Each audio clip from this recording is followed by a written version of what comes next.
Need advice? Download the free Hello Doctor app on any mobile phone and connect with our doctors right away for reliable personal advice. Go to hellodoctor.com and chat to a doctor anytime, anywhere for less than the cost of an apple a day. Falls onto chins, gutters, cutting faces, and bike accidents, the trophies of my childhood. Any childhood for that matter, and as a parent you've no doubt encountered an injury that begs the question, does this need stitches? Stitches speed up the healing process, they lessen the chances of infection and minimize scarring, and they should be done within the first few hours after the injury. But how do you know when a cut is serious enough to warrant a trip to the doc? What do you think, Sete? What did you do this time? The shaving accident. Was shaving with a machete. Firstly, what does it look like? A cut might need stitches if it is deep and gaping. If you can put your fingers on either side of the cut and gently tug it open, that counts as gaping. Definitely gaping. Secondly, does the cut have a flap?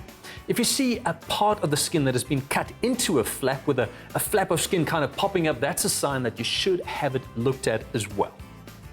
And finally, is it still bleeding? Most thin cuts with no gaping won't need stitches. But if it's still bleeding several minutes after you've been applying pressure, it might be a good idea to have it looked at. What's also important when it comes to stitches is where the cut is on your body. Wounds on areas of the body that stretch and move a lot will need stitches more often than those on areas that don't move as much. My calf moves a lot more than my forearm does, for example. When it comes to facial cuts, however, always err on the side of caution. They're not more dangerous than other kinds of injuries, but facial wounds are more prone to scarring. And even more delicate than facial wounds are wounds through the lip, especially if the cut goes through the lip and into the skin surrounding the lips. Yep. Through all the blood and tears, yours and your child's, it's not always obvious when you should be heading off to the doctor. So when it happens, and it will, take a few deep breaths, stop the bleeding, and remember that no one's ever bled to death from a skin wound, not even a wound as serious as this.